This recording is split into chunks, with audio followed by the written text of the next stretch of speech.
All right. Good morning, good afternoon, and good evening, everybody. My name is Victor Paredes Colonia. I'm part of our ServiceNow ITAM outbound product management team. And I'm very excited to bring everybody another edition of our live event, this time focused around HAM activation. We're going to talk about plugins, store apps, normalization, and the content service. A few quick announcements before I do get started. I do want to say that some of the information is privileged and confidential, so just bear that in mind, as well as some of the responses we may be giving or information we may be sharing may be forward-looking. So just keep that in mind that things may be subject to change, but for what it's worth, you're going to get a lot of good content today. And again, a big welcome. This is one of our live events that we have dedicated for our customers, where we're going to showcase different ways, with the end goal being helping our customers deploy, adopt, and achieve value with their investments in IT asset management, more specifically with hardware asset management. And so for today, we're going to dive down into understanding the plugins and store apps that you need to be successful with your implementation, how you might configure them and in what order. And then we'll also dive into normalization and the content service. This is a key component of setting up for success with HAM. And to do that, I've also brought on product managers from our HAM team, and we'll get to meet them very, very shortly. Joining me today is Patrick Lowndes. He's the Director of IT Asset Management from the Outbound Product Management team. And I am your host as well, Victor Paredes Colonia. All right, so our two guests today, these guys know the field of HAM in and out, and they are the ones that are bringing us hardware asset management, in addition to Eric Farrington, who's one of our lead directors in HAM. So Lalit Gupta is joining us, and Michael Smith. Both of you, thank you very much for your time. I appreciate you guys spending the first hour here with us today. So as I mentioned, we're going to hit three things. We're going to get into HAM installation and the content service. But one of the things I get a lot from customers after they've purchased hardware asset management is, where am I? Where do I get responses to commonly asked questions that I have? So I thought we dive in that a little bit just to kind of break the ice, learn a little bit about what I call the ServiceNow landscape. And then we'll really look at, how to turn this thing on. How do we look at HAM installation? What's the right sequence of events that we need to take to get to quick time to value? And then I'll jump in and I'll ask the guys to demonstrate a little bit around hardware normalization, and then answer some of those commonly asked questions we get with the content service. Be sure to submit any related questions you have on these topics in the chat. You can do so now, you could do so during the event. And we're also going to have little end chapter points where we're going to break it out and open it up for questions. I'll also ask folks in the audience to just stay laser focused on the topics that we're talking about today. We only have an hour, so let's stay dedicated to those topics. But you might also have insights and perspectives that you want to share with others. So make sure that you're able to do so in the chat, and then just contribute what you know, because that's a great way of connecting with others in this forum. So without further ado, let's break into what I call the ServiceNow landscape. And Lalit, I'm going to go to you first. What are the key areas that you can do to get information, and how do you navigate those? Sure. As a ServiceNow, we provide various portals, channels, and communities to our users, customers, to interact with the product, to know what is coming in the product, to communicate with the group. So Now Learning is one of the portal, which is a learning portal where you get all the access, right? What are the certification I want to do? What training I want to do? This is the portal where you can search what you want to do. Like you can go and search hardware asset management, and you can do at your pace. It's not necessary you have to complete everything in one shot. You can do 1 hour now, and then whenever you are free, you can continue from where you left. You can do certification, you can do hands-on practice, it has simulators, so on. The another platform we are giving is the product information, which is a document website. Here you find that anything related to not only about the ServiceNow platform, but any of our business unit, HAM, SAM, or Cloud Insight, or if you are interested, how it is linked with other business unit, FSM, CSM, anything. What are the new features it coming, all release management, configuration, how I create the asset, how I create the class, what are the tables, what are different flows. So once you go to the item asset management, under that you have three items like software asset management, hardware asset management, cloud insight. And then when you go to the hardware asset management, you can go particularly, you can look into the contract management, so on. Anything required to know about the past or what is current about the product, how to use it, what it is, it's a good portal to go through it. The third portal is item community. When we say community, is like we collaborating or talking to the different people to understand their viewpoint. So it contains various groups about the hardware asset management, forums, what are the important. So these are not only the ServiceNow platform or forum, but external forums also. You can go and submit your idea. So you have anything you think which is good for to be in product, you can submit your idea, and the product team, Mike, myself, or Eric, or anybody from the product success team can review it and provide their inputs.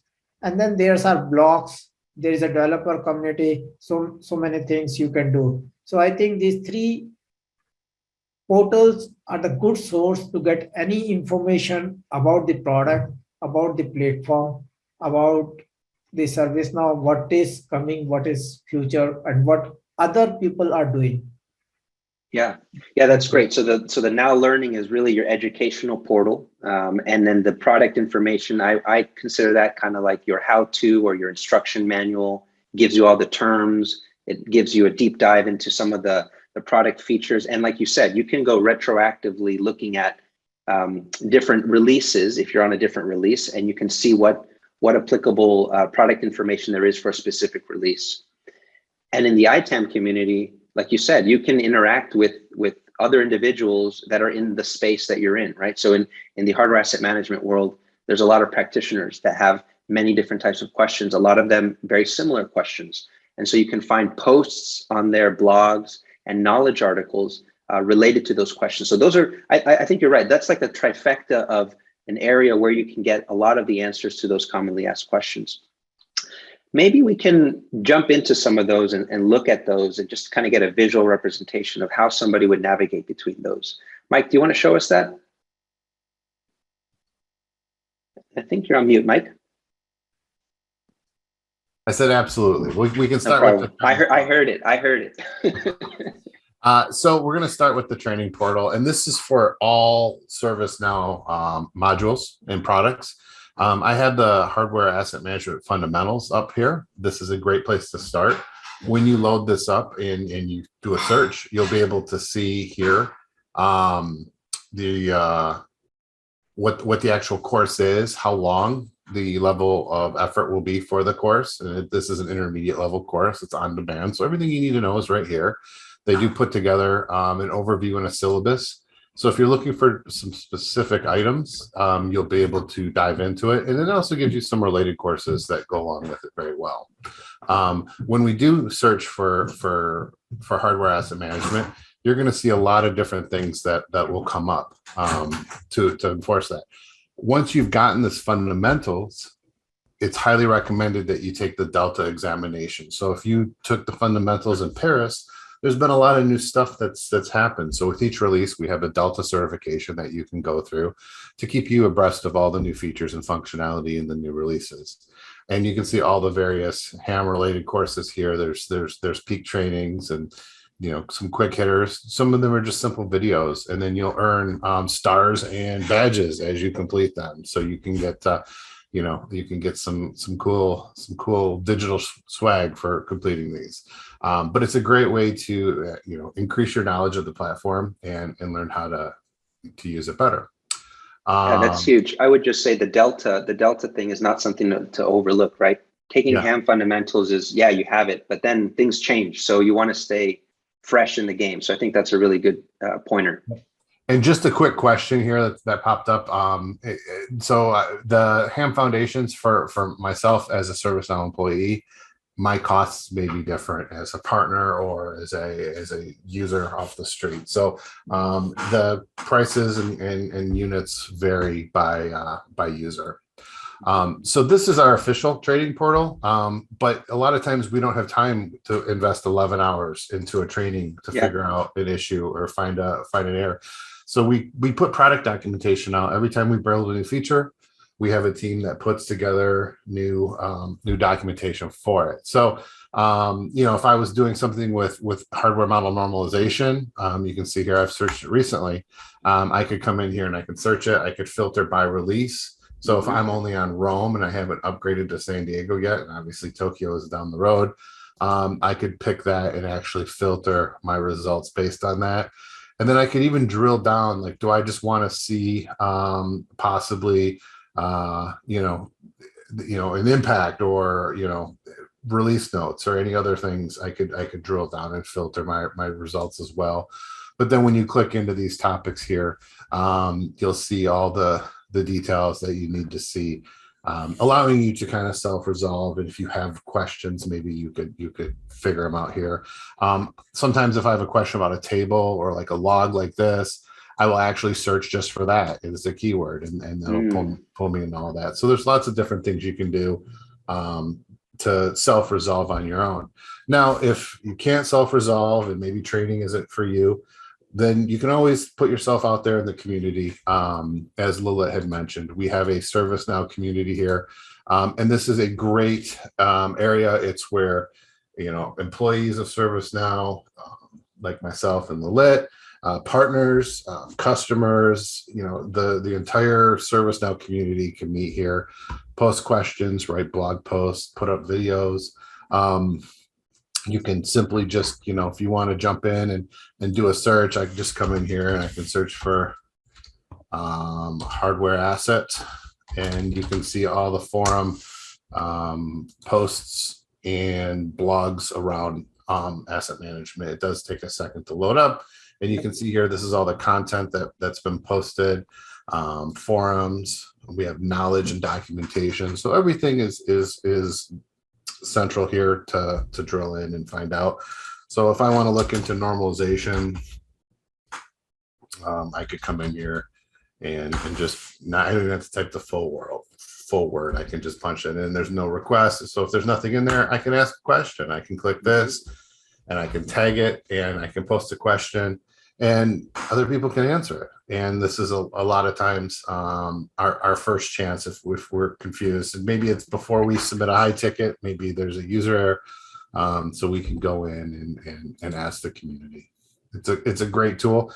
Before I started my journey with ServiceNow, I was a ServiceNow customer. And during our white knuckled self-implementation project, I found myself riding and dying by the community here. Then when I became a partner, I also and worked on implementations with other customers. Once again, spent a lot of time on the community. And then now as an employee, it's full circle. So it's definitely something that I would keep bookmarked and be as active as you can. Well, that's great. Thank you, Mike. I mean, again, three areas where you can get information. The other thing I just mentioned on the community is you're going to get responses from other practitioners in the field, but you're also going to get responses from different solution consultants, even Mike, even Lilith. I mean, you might have you guys responding in there every now and then. So you're going to get a lot of interaction, a lot of different voices answering some of those questions. Absolutely. Thanks for walking us through. Let me bring back our slides here. And let's talk about the next segment, which is what is the sequence of events you need to set up and install hardware asset management so that you can get quick value out of the gates. So Lilith, I'm going to turn back over to you, and maybe you can walk us through the sequence of events for that. Sure. So for hardware asset management to be active and start using hardware asset management, you need a ServiceNow instance. And when you have a ServiceNow instance, that is ITSM platform, you will get a base asset management with it. When base asset management plugin provides you the classes, the base classes, it provides you the table, so on, which people are doing customizing so far. And then it provides you mobile receiving. The mobile receiving capabilities is where you can receive the asset from your mobile devices. And then another plugin you need is the procurement plugin. The procurement plugin provides you about the purchase order, sourcing, catalog. This is the base procurement. There is another procurement module which is coming up, and that is workspace based, and that is a different, and that's the lesson one. And then performance analytic plugin provides you is required for the dashboard, the hardware dashboard, the asset dashboards. And the another plugin is hardware model normalization, which is one of the key features we'll discuss in today's webinar, also go deep into it. And this is for doing the normalization, standardization of the model. So once you have these base plugins, you are ready to do anything with asset. And then comes the hardware asset management, which is built over the base asset management, and it is a store app. So when it comes the store app, you need to do high request. The high request will go to our sales or account team. The other thing, you can connect with the alliance manager, the partner, or you can connect with the sales account guy and request it. They can provide you the hardware asset management store apps.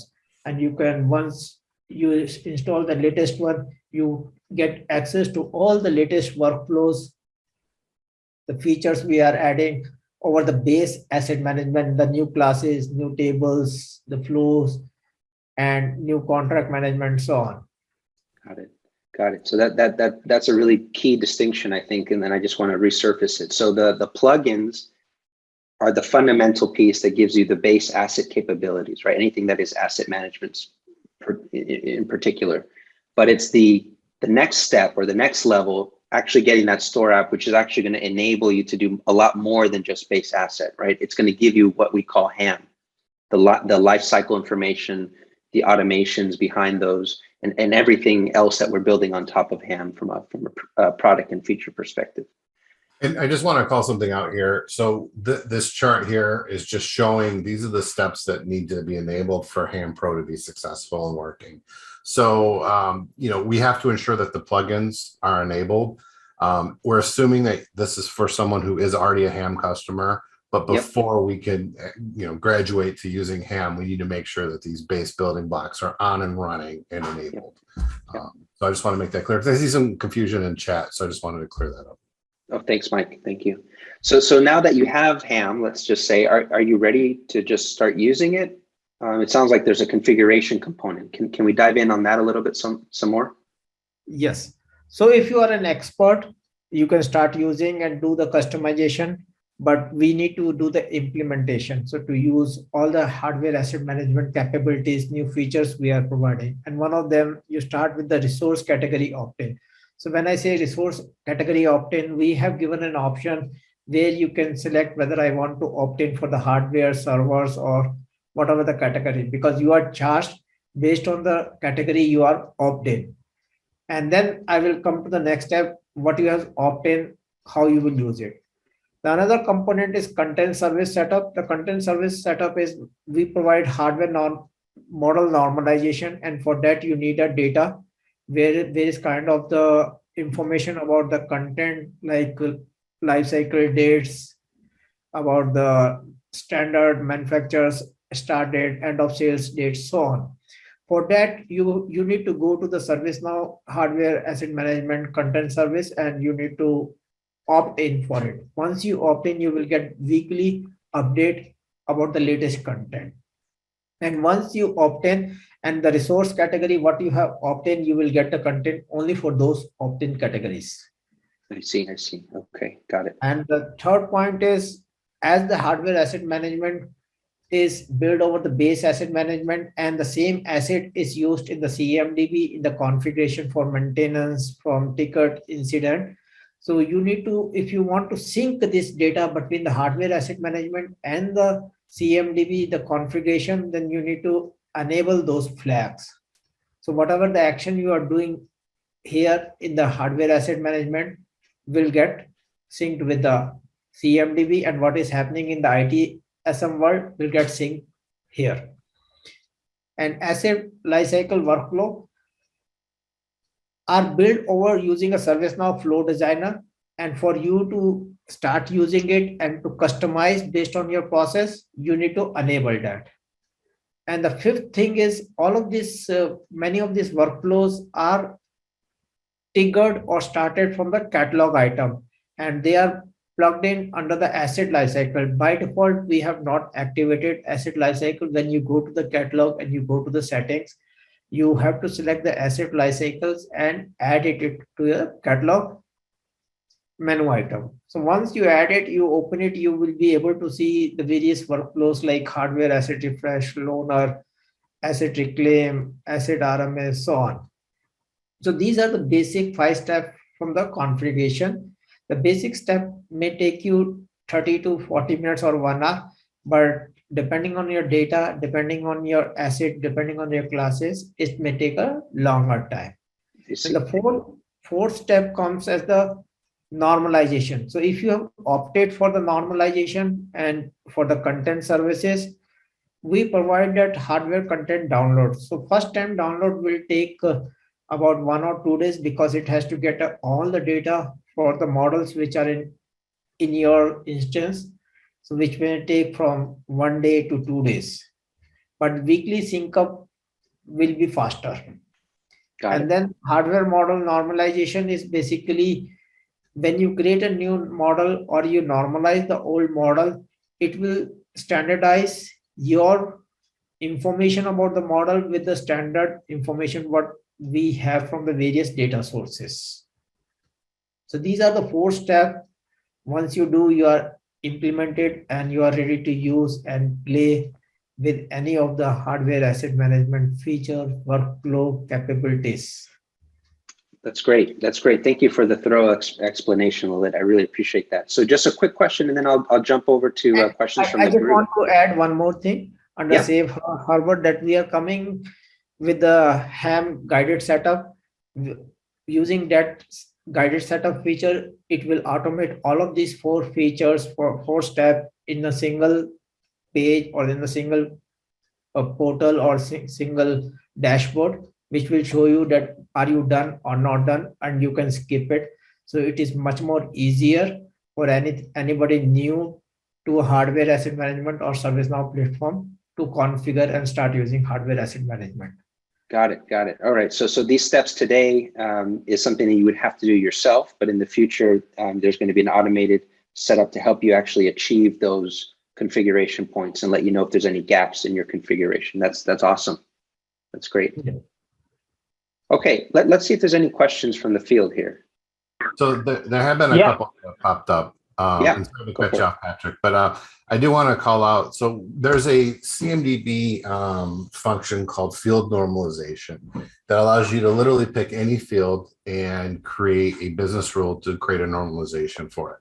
And a lot of organizations have used this as a BDNA substitute in the past where they've built their own mappings.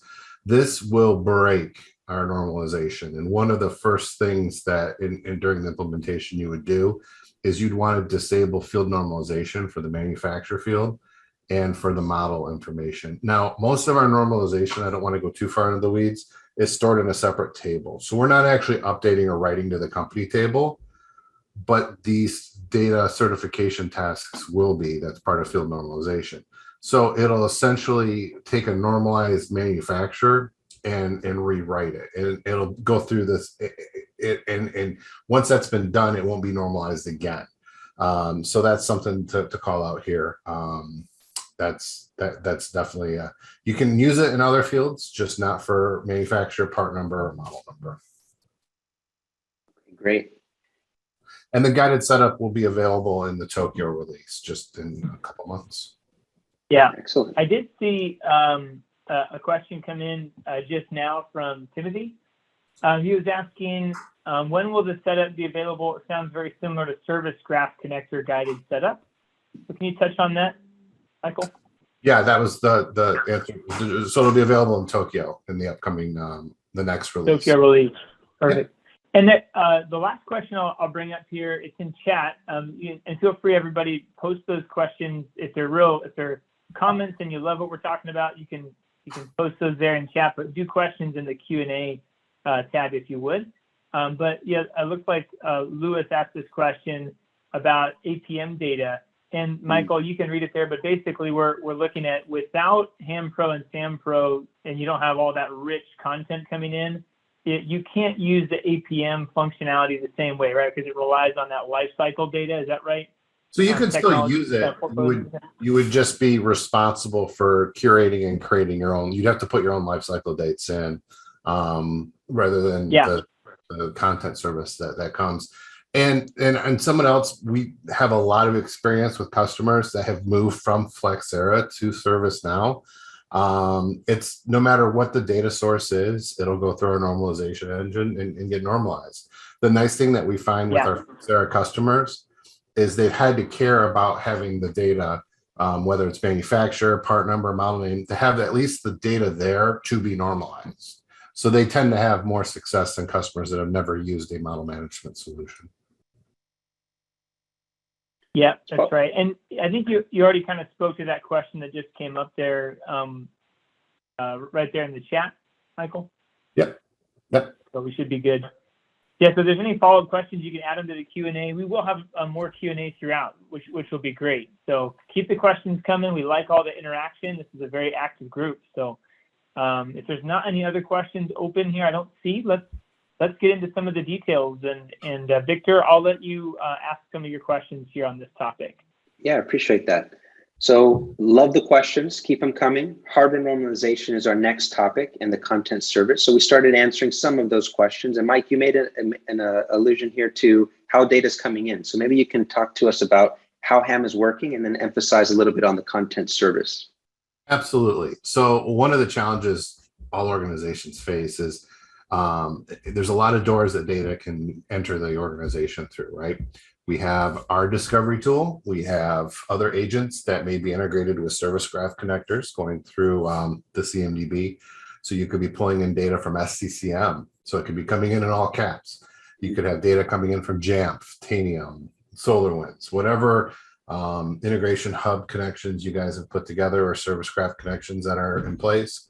We've got data streaming in, and oftentimes that can be unique to whoever configured it on that end. So the admin for SCCM may have their own rules for data quality. And so when all these data points come in, sometimes you have inconsistencies, right? And one of the things I alluded to is, sometimes one data source will be in all capital letters. Maybe it's capturing Hewlett Packard, and another data source is just coming in as HP.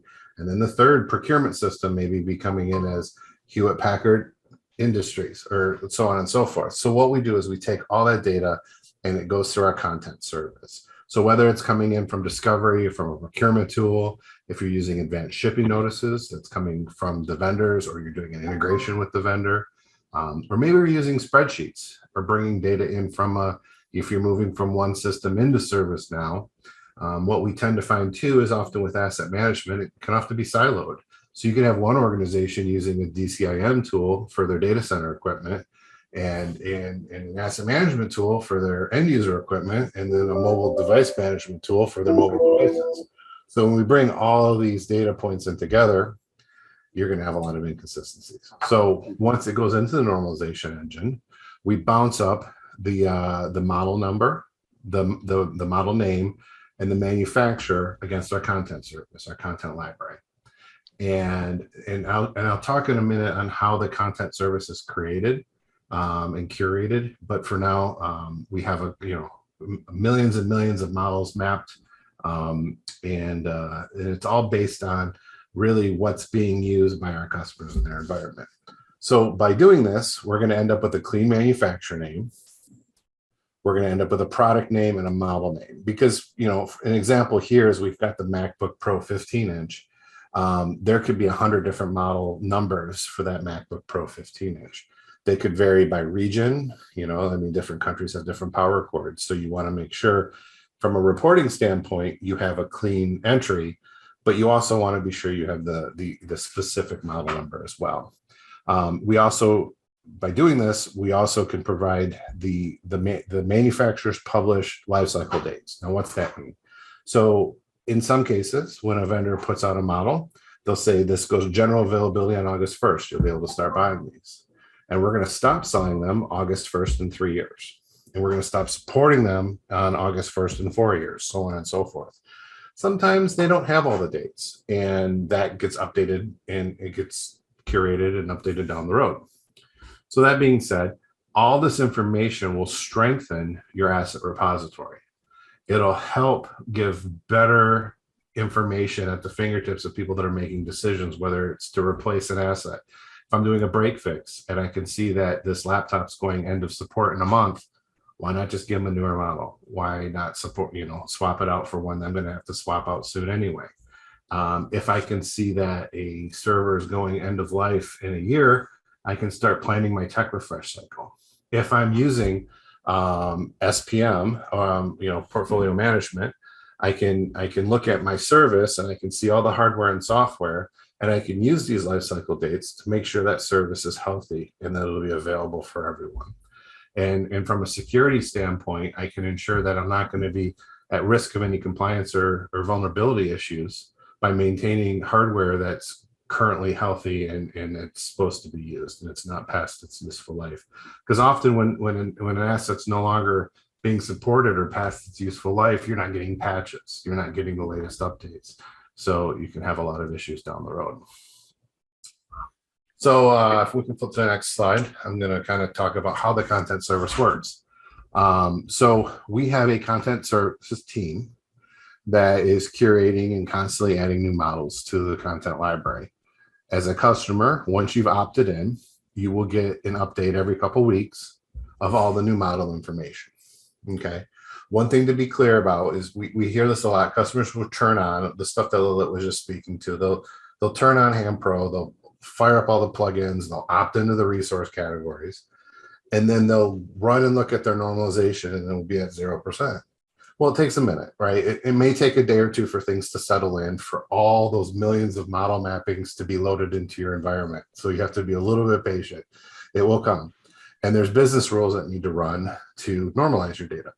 So once that happens, then it'll get caught up. So if you do have models that are not normalized, there could be a few different reasons, right?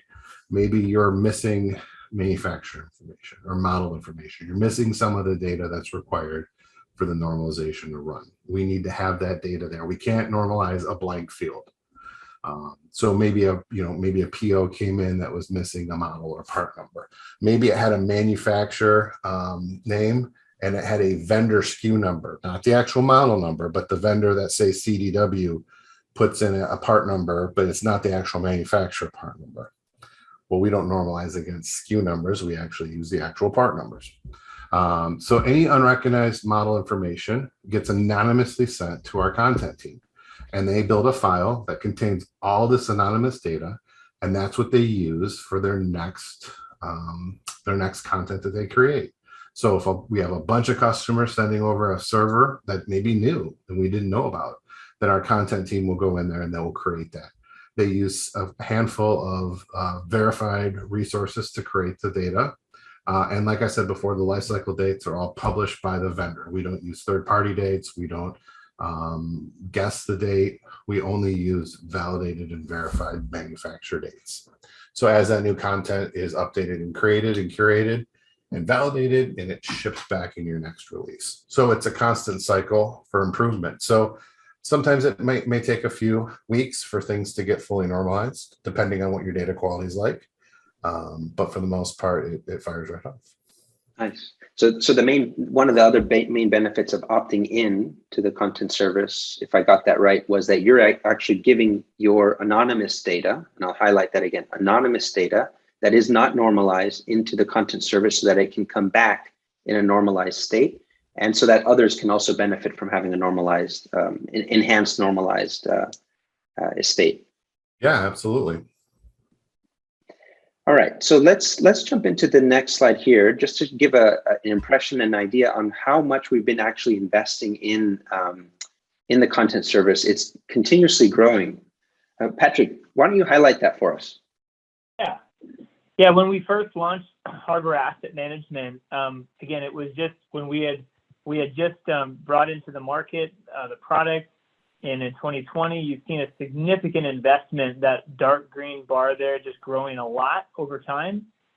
where we've got, I think today, maybe even more than 2 million unique hardware models and a massive amount of lifecycle data, 1.6 million lifecycle dates.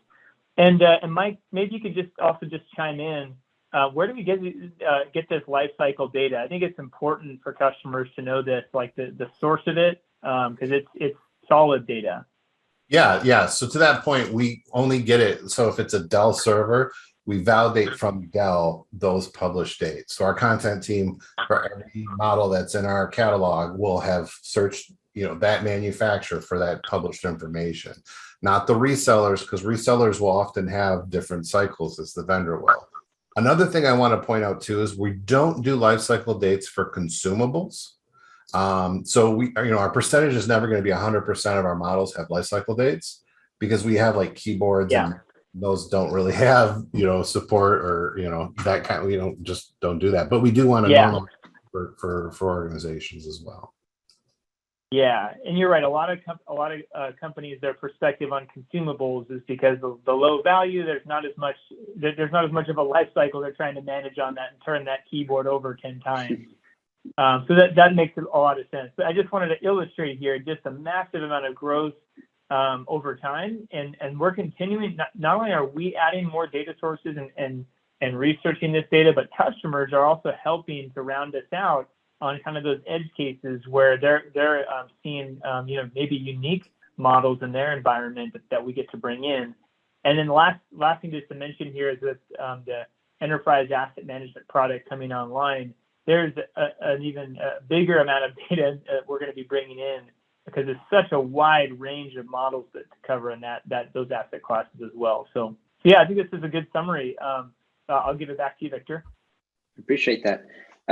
Maybe Mike, one thing I'd like to do is kind of get into the product, but before we do that, could you kind of set the stage on how hardware normalization works? And then Lalit, I'll ask you to maybe show us briefly in the product how that actually operates. Sure. So like I said before, no matter how the data is coming in, when it hits our normalization engine, it's looking for 3 items, right? We need to know who made it. We need to know the model number and what the product name is. If we have those 3 pieces of information, in most cases, we're going to have a normalized value for that. If you're missing one of those pieces, we may show a partially normalized result. Now, one of the things I want to point out, and I'm kind of looking at the Q&A as well, Ken had a question about, stuff that already exists. If a model went through normalization already, every time that gets discovered going forward, it will be normalized after. So once it's come up once, if discovery keeps coming back with the same non-normalized result, you won't even see it. It'll hit your, it's instant. It will hit it instantly. So as the data comes in, as long as we have those 3 items, it'll populate. And just to call out, it's not going to, there was another question around, and Jennifer had a question around if you have a different naming convention for something. It's not going to change the current naming convention. Lilith's going to show you here in a second. There's going to be a separate area that you'll be able to report off of. It'll be normalized manufacturer. So we're not actually going in and updating the company table, because it's a core table that a lot of other applications use. We're going to have a normalized manufacturer table that you can use as a display value and you could report against. I hope that makes some sense. Yeah, so in other words, you're retaining the raw data, but you're displaying the normalized view, and you can build reports and do what you need to in HAM through the display name, but you still retain the authentic original data source. Yep. Great. And we have a couple other questions. Do you guys want to, before we move on to the demo, just so we can kind of to knock these out, or do you want to wait till we're? Yeah, I think we can be a little bit flexible here. So let me just, perhaps I can just go to the one from Scott. He says it's important that partners who stand up customers teach them how to invoke the content library download, rather than taking the stance of just waiting up to a week. So what would you say on that from a product perspective, Michael? Well, that's one of the reasons why we created the guided setup. Normally, part of the previous section, we've talked about documentation and stuff like that. You're absolutely right. I will never tell you that when you turn it on, it's automatically going to work. There's rules that need to run that you need to turn on, and that's going to be part of our guided setup going forward in Tokyo. But for today, we've shown you where to find the documentation. You can do the training, you can look on the forums, and you can also look at the product docs to see what needs to go in place. Like I said, when we're talking 2 million models, that's a long download. That's why we do it in the evening. And like I said, it takes, it could take up to a week if you have, a few 100,000 models. So absolutely. Yeah, that's great. And I think some of the other questions we can get to in just a second. So we'll get to it. Right. But let's go and do the demo, and then we'll go and get to the rest of the Q&A at that time. Okay. Cool. So Lalit, over to you to kind of show us a little bit of how does this work. Are you able to see my screen? We see it. Okay. So I'm sharing one of the ServiceNow instance. Once you go to the ServiceNow instance, you go to the workspace, and I will show it on the workspace. You click on the hardware asset workspace, and under that we have the model management. As Mike pointed out, we have an important action where you can show that missing model number or missing useful life or missing name or the manufacturer, whatever the record are, you click here, you will be able to see those records and you can take action accordingly. And then we have reports. So you can see that normalization matrix. It shows that total 165 models are available on this instance, out of which 154 are normalized and 11 are not normalized. If I click on the data, it will show me the list of the models which are normalized. And let's select one of the models. So ThinkPad P490 is one of the model which has been normalized. And when we go here, we can go to the normalization section and we can see the normalized status which shows as normalized. As part of the normalized, one thing I want to bring before I go to the hardware model lifecycle, we have a revert normalization. The revert normalization is basically what you have normalized, you can revert it back and then it will deactivate the rule also. Next time when the sync is happening or the content download is happening, it will act only on the activated rules. I see. So now when you have normalized, it will have a hardware model lifecycle, what Mike described. So end of the lifecycle will tell you about what is the start date and what is the end date of this particular model. And similarly, general availability will tell you about how many years this model is available from the start date till the end date. All of these data are synchronized through the standard once you opt in into our content services. So this data, now you have all of these data. What is the importance for me? If you look from you, it basically try to make sure that you are compliance and you plan your procurement or inventory better, and you make sure that you are not maintaining it much more the model which has expired. Now let's go back to the model management and try to create one model. So once we are on the model management, we have added a new button. So here we have added the one which you are using more frequently. So user, from this single dashboard, you can go anywhere what is required for the model management. Let's click on this and then you can see we have various kind of models which are supported in the ServiceNow platform. And then let's select the hardware, because today we are discussing about the hardware asset management. Let me select the Dell as the manufacturer and give the name as Power Edge, and then give the model number as R420 and category as server. So you can see once I have created them, and moment I do click on the save, the display name which is blank right now, it will get normalized and you will see the data as normalization. And Lilette, I just want to point out, because we actually have a question about this should happen in real time. This is happening in real time as he's creating this model. if you scroll down, you can see it just normalized right here as that model was created. And this is from a manual creation, or if it could be created from a new discovery as well. I will do it here itself, like it is 165, and now I will refresh in front of you and you can see 166. One more model is normalized. It was 154, now we have 155.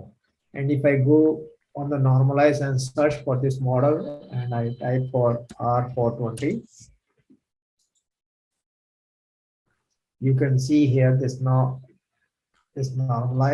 where you can see the normalized, and then you can see that hardware model life cycles are added here. One more thing I want to add, that we have better together with application management portfolio, which I do not have on this instance.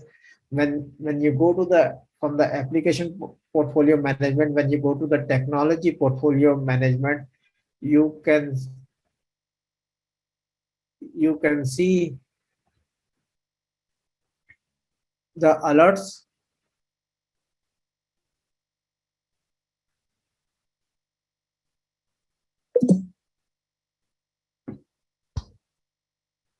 You can see the alerts which can show you the red color, mean that something is expiring or end of life is coming. So you can do better planning of your asset inventory and procurement, and you can take much of the decisions.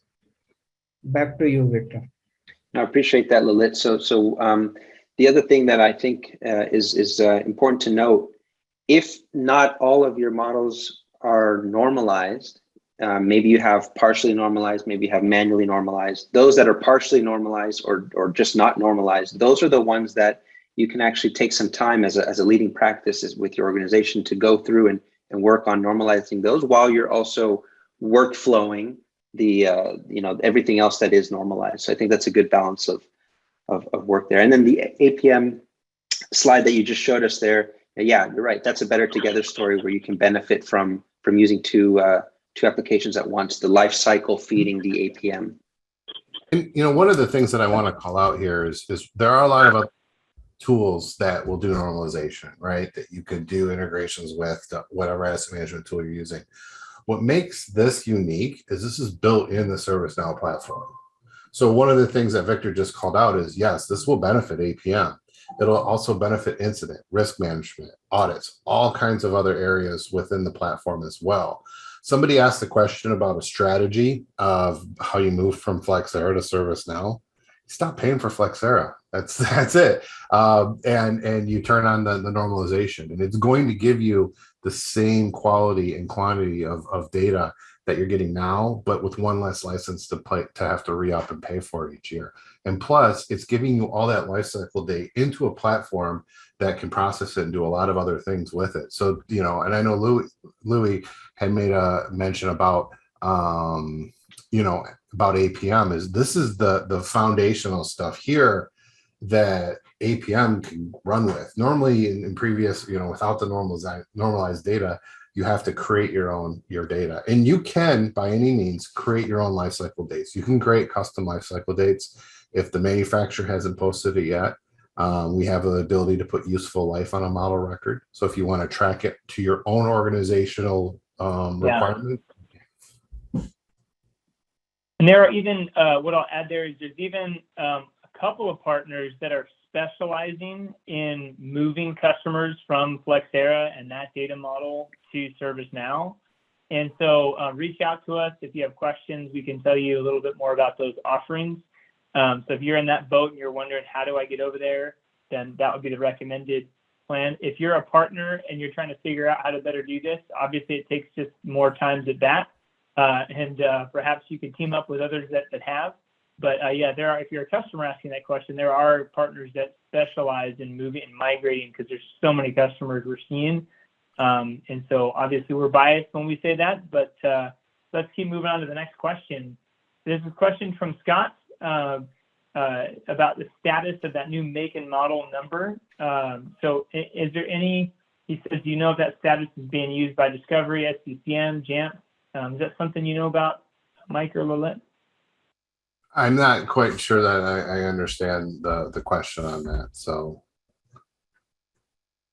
Yeah, maybe we could take it offline, Scott. You can reach out to us. We're happy to go deeper on that, which is totally fine. Maybe we go to the next one from Brigham here. He's asking, normalized hardware model does not include the manufacturer name in it anymore. So I don't know if there's any way to describe a little bit about why or what he's experiencing there. So we have the model field is just the normalized hardware model. It would just be the model, and then we have another field for manufacturer. You may be referring to the display name, which Lilith was showing, and it can concatenate the fields. You can also set that to display however you want it to display. Yeah, so the display name contain both manufacturer name, the model name, and model category and model number. Yeah.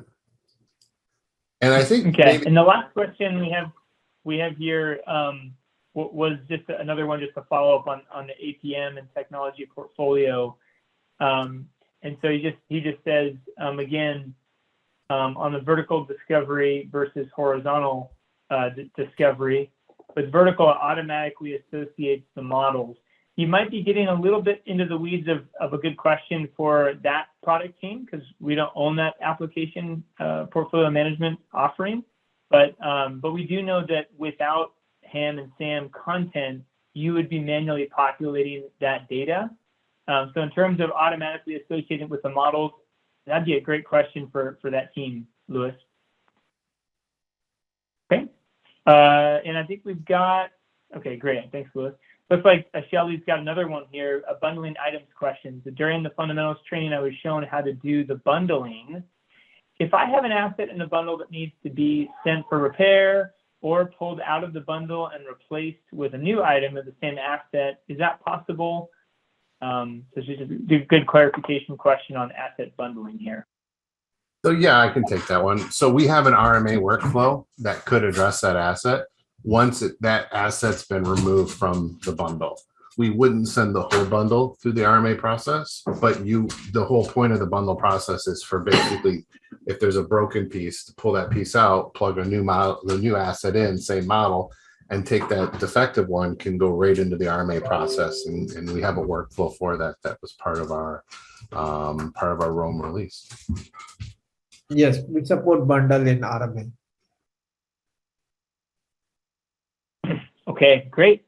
I think we've answered most of these questions here. If there's any other ones in the final minutes here, you can post them. We'll see if we can answer them via chat. But I think at this stage, we're going to go ahead and Victor, I'll hand it back over to you to kind of wrap it up for us. Yeah, I appreciate that. So if you liked what we talked about today and you wanted more information, we do have some resources, white paper and user guides, as well as some helpful trainings. On the white paper and user guide side, there is a automating hardware asset management with workflow. So we talked a little bit about workflows today, not entirely much, but this is a good piece of information to kind of help you understand how that works. And in fact, in the near future, we're going to have another one of these live events where we're actually going to demonstrate and work through some of the different workflows that we have with respect to our life cycle. If you want to see how we're using hardware asset management, because we are drinking our own champagne, there's also a work paper here that talks about hardware asset management, how we're using it to streamline, automate our ITAM process. And then on the training side, just to re-highlight what Mike showed us, fundamentals, the simulator where you can get your hands on the tool, and then as well as the Delta trainings. Those are crucial. Those are very important. You've taken fundamentals, great, but you want to stay abreast with what's happening and what's new. That's a great place to start. And finally, the last thing I'll say is the ITAM community is a great source to start anything with respect to your HAM journey.